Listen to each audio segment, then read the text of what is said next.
Hey, what's going on, Cowboys fans? Foots here. Just want to talk to you guys today about a couple ideas as far as this draft goes and who the Cowboys, quite frankly, who could they possibly draft and what position they could possibly draft. In the DMV area, it's cold, so I'm out and about. I'm actually going to go get a new battery, and I actually just had a really good conversation with a Mr. Mark Holmes.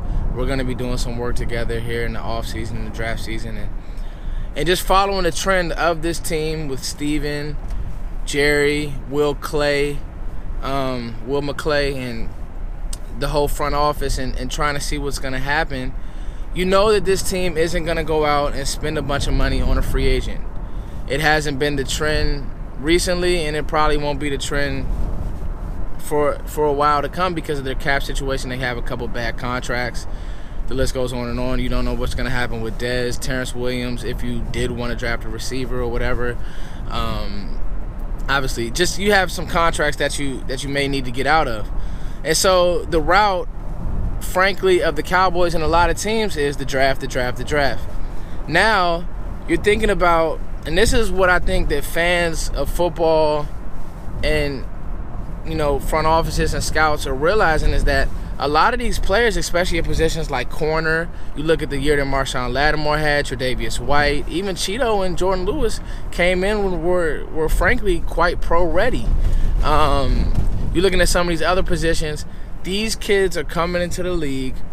They go through all the training. They go through all the gauntlets. They've seen some pro-style offenses in college, and they come in and they're flat out pro-ready. So what position are the Cowboys more likely to draft? Is it an O-lineman? Is it a receiver? Or is it a defensive back, preferably a safety for me? But is it one of these positions?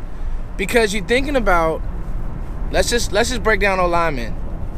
The Cowboys have shown that they will stand pat, and while there are other skill positions that are of need, if they have an offensive lineman graded higher, goes back to Travis Frederick. They hit there when everybody thought that was a bad idea. Zach Martin, the Johnny Manziel draft, Tyron Smith, the list goes on and on. They've hit on offensive linemen. They obviously were able to kind of poach Ron Leary and Lyle Collins away and make that happen. And then they actually liked Jonathan Cooper a lot in the draft, ended up getting him in free agency, and then kind of missed on Chaz Green. But they've shown that they will take an offensive lineman high.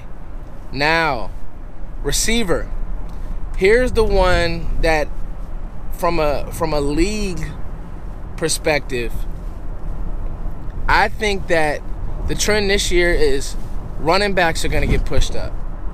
I'm heavy in the draft, so Sony Michael, I don't even know how you say his last name, the Georgia running back, Damian Harrison. Obviously, Saquon Barkley is going to go 1. Nick Chubb will get pushed up just off his bowl game alone, and you see his running style fits a pro-style offense. Bryce Love.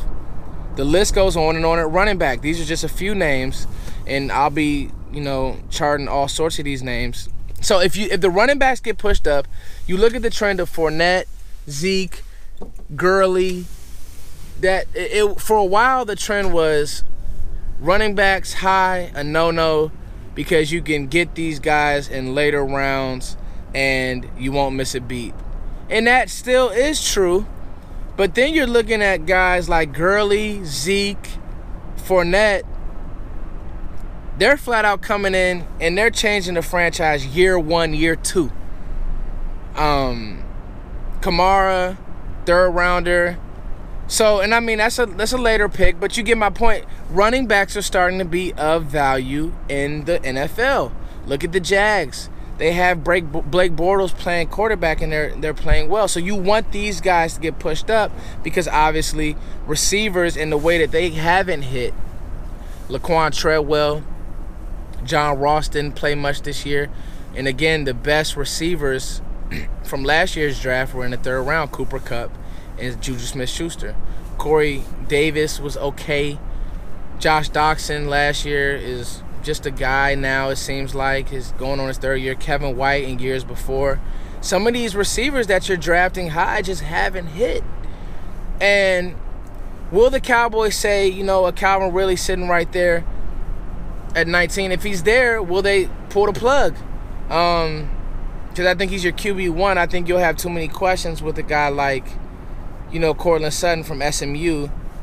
Even though the Cowboys like bigger receivers, I just don't think that they'll have faith. So, and then the DB. And this is the one where I say it's likely because you get a safety who, if he falls, or a corner, yes, I said corner. In the NFL, you need 4 solid corners. If a guy falls, you know, and he's sitting right there, it could very much happen.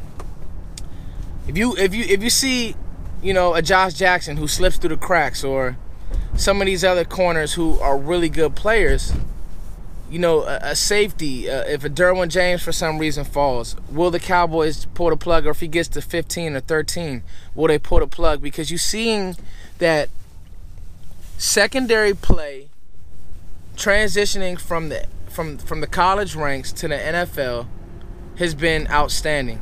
Marshawn Lattimore, Jamal Adams had a great year. Our corners, Tre'Davious White again, and the list goes on. And I know I said it earlier, but so this is my, and I want to hear from you guys. What are the Cowboys more likely to draft? It's just thinking, and this is all a part of the offseason and things. Some small things could happen in free agency, but team building wise, O-lineman, wide receiver, defensive back. It's your boy Fus the King. Let me know what you guys think. Like, share, subscribe. Peace. Enjoy your weekend.